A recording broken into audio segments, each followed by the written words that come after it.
Hi all, this is കോക്ക്. Kishkindha Kaandam one of its kind എന്ന് പറയാൻ കഴിയുന്ന ഒരു സിനിമ. റയർ പീസ് വളരെ അപൂർവമായിട്ട് മാത്രമേ ഇത്തരം ഒരു സിനിമ ഏത് ഭാഷയിലായി കഴിഞ്ഞാൽ സംഭവിക്കാറുള്ളൂ. അത് നമ്മുടെ മലയാളത്തിൽ സംഭവിച്ചിരിക്കുന്നു. ശരിക്കും ഞെട്ടിച്ചു കളഞ്ഞു. ഇതിൻ്റെ ഡയറക്ടർ ദിൻജിത്ത് അയ്യത്താൻ. ഇതിൻ്റെ story, screen play, dialogue, also cinematography ചെയ്തിരിക്കുന്നത് ബാഹുൽ രമേശ് എന്ന് പറഞ്ഞ ആളാണ്. അദ്ദേഹത്തെ ശരിക്കും ശ്രദ്ധിക്കണം. കാരണം അതുപോലത്തെ ഒരു പണിയാണ് അദ്ദേഹം ചെയ്തിരിക്കുന്നത് ഈ പടത്തിനകത്ത്. സ്ക്രീൻ പ്ലേ എന്നൊക്കെ പറഞ്ഞു കഴിഞ്ഞാൽ ഇതിൽ വളരെ കുറച്ച് ക്യാരക്ടേഴ്സ്, ഇതൊരു മിസ്റ്ററി ത്രില്ലറാണ്. വളരെ മിസ്റ്റീരിയസ് ആയിട്ടുള്ള ഒരു ടെറൈനിലാണ് ഈ സിനിമ പ്ലേസ് ചെയ്തിരിക്കുന്നതാണ്. കാടിൻ്റെ പശ്ചാത്തലം. ഇതിൻ്റെ ടൈറ്റിൽ തന്നെ കിഷ്കിന്ദ കാണ്ഡം എന്നാണ്. രാമായണമായിട്ട് റിലേറ്റഡ് ആണ്, നിങ്ങൾക്ക് അറിയാം, കാണ്ഡങ്ങളറിയാം. അപ്പോൾ ഇതിൽ മങ്കീസ്, കുരങ്ങന്മാർക്ക് വളരെ ഇമ്പോർട്ടൻസ് ഉണ്ട്. അങ്ങനെ ഒരു ടെറൈനിലേക്ക് വളരെ കുറച്ച് കഥാപാത്രങ്ങൾ, പക്ഷേ ഓരോ കഥാപാത്രങ്ങൾക്ക് കൊടുത്തിരിക്കുന്ന ലേയേഴ്സ്, അവരുടെ മാനസിക വ്യാപാരങ്ങൾ, അത് അൺവെയിൽ ചെയ്യുന്ന രീതി, ക്ലൈമാക്സ് ഒക്കെ എത്തുമ്പോഴേക്കും ഈ സിനിമ ഇങ്ങനെയാണ്, ഇതിൻ്റെ ഗ്രാഫ് ഇങ്ങനെയാണ് സിനിമ പോകുന്നത്. വളരെ പതുക്കെ തുടങ്ങി. എനിക്ക് ഇത്തരം സിനിമകൾ ഭയങ്കര താല്പര്യമാണ്. വളരെ മിസ്റ്റീരിയസ് ആയിട്ടുള്ള ഒരു എൻവയോൺമെൻറ്റിൽ വളരെ കുറച്ച് കഥാപാത്രങ്ങൾ, ഒരു വീട്, അങ്ങനെ അതിനകത്ത് നടക്കുന്ന കാര്യങ്ങൾ, അതിങ്ങനെ പറഞ്ഞ് പതുക്കെ പടർന്ന് കയറി അത് പിന്നീട് ഇത് എന്താണ് സംഭവിക്കുന്നത് നമുക്ക് ആ ഉദ്വേഗജനകമായിട്ടുള്ള ഒരു മൊമെൻ്റ് സൃഷ്ടിച്ച് അങ്ങനെ പോകുന്ന സിനിമകൾ കാണുക പറഞ്ഞു കഴിഞ്ഞാൽ ഭയങ്കര രസമാണ്. ഈ പേസിൻ്റെ അല്ല, ആ പേസ് തന്നെ പറഞ്ഞാൽ ഒരു സ്ലോ പോയിസൺ പോലെ ഇങ്ങനെ പോക്കുകയാണ്. അതിന് ഏറ്റവും അടിസ്ഥാനം എന്ന് പറയുന്നത് പെർഫോമൻസസ് ആണ്. ക്യാരക്ടേഴ്സ് വളരെ കുറവാകുമ്പോൾ, പേസ് കുറവാകുമ്പോൾ, കട്ട്സ് വളരെ ഫാസ്റ്റായിട്ടുള്ള കട്ട്സ് ഇല്ലാതെ നമ്മളെ ക്യാമറ ഇങ്ങനെ വെച്ച് കഴിഞ്ഞാൽ പെർഫോം ചെയ്യണം. അവിടെയാണ് ഈ വെറ്ററൻ ആക്ടറായിട്ടുള്ള ഈ വിജയരാഘവൻ്റെ പെർഫോമൻസ്. സൂരജ് ES ആണ് എഡിറ്റ് ചെയ്തിരിക്കുന്നത്. എഡിറ്റിംഗ് എന്ന് പറഞ്ഞു കഴിഞ്ഞാൽ ഈ സിനിമയുടെ പേസ് ഞാൻ പറഞ്ഞല്ലോ, അതുകൊണ്ട് തന്നെ എഡിറ്റിംഗ് ഫീൽ ചെയ്യിക്കാത്ത രീതിയിലാണ് ചെയ്തിരിക്കുന്നത്. അതായത് ഇങ്ങനെ ജമ്പിങ് പരിപാടി ഒന്നുമില്ല. നമ്മളിങ്ങനെ ഇഴുകി അങ്ങ് പോകും. സീൻസ് മാറുന്നതോ അല്ലെങ്കിൽ ഷോർട്സ് ഇങ്ങനെ ഡിവൈഡ് ചെയ്ത് പോകുന്നോ ഒന്നും ഫീൽ ചെയ്യില്ല. അങ്ങനെയാണ് ചെയ്തിരിക്കുന്നത്. അതുപോലെ തന്നെ സ്കോർ മുജീബ് മജീദ് എന്ന് പറഞ്ഞ ആളാണ് സ്കോർ ചെയ്തിരിക്കുന്നത്. ഇത് സുഷിൻ ശ്യാം മുൻപേ ചെയ്യാനിരുന്ന പടമാണെന്ന് കേട്ടിട്ടുണ്ടായിരുന്നു. സുഷിൻ്റെ യാതൊരു കുറവും വരുത്തിയിട്ടില്ല.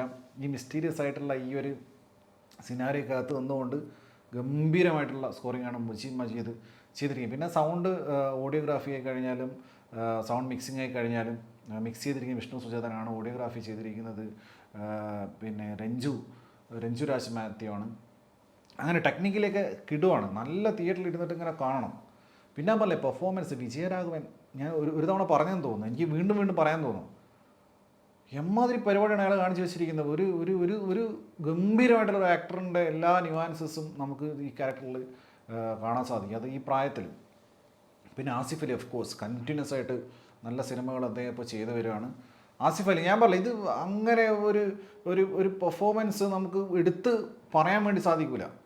അത് ക്യാരക്ടറിൻ്റെ ആ ലേയേഴ്സ്, അതിൻ്റെ ഡെപ്നെസ് വന്നിട്ട് അദ്ദേഹം അത് ആയി മാറുകയാണ് ക്യാരക്ടർ. അതൊരു ആക്ടറിൻ്റെ ഒരു ഇവോൾവിങ് ആണ് കാണിക്കുന്നത്. ആസിഫ് അലി പോലുള്ള ആക്ടറിൻ്റെ ഇവോൾവിങ് കൃത്യമായിട്ട് ഈ സിനിമ കണ്ടാൽ മനസ്സിലാവും.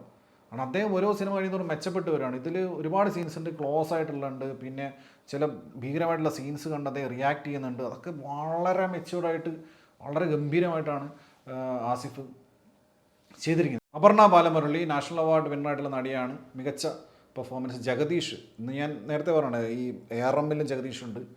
അദ്ദേഹം കോൺസിക്യൂട്ടീവായിട്ട് ഗംഭീര പെർഫോമൻസാണ് നടത്തിക്കൊണ്ടിരിക്കുന്നത്. 2 രവിമാരുണ്ട് ഈ സിനിമയിൽ. ഒന്ന് തമിഴിൽ നിന്നും നിഴൽകൽ രവി, അതുപോലെ മലയാളത്തിൻ്റെ മേജർ രവി.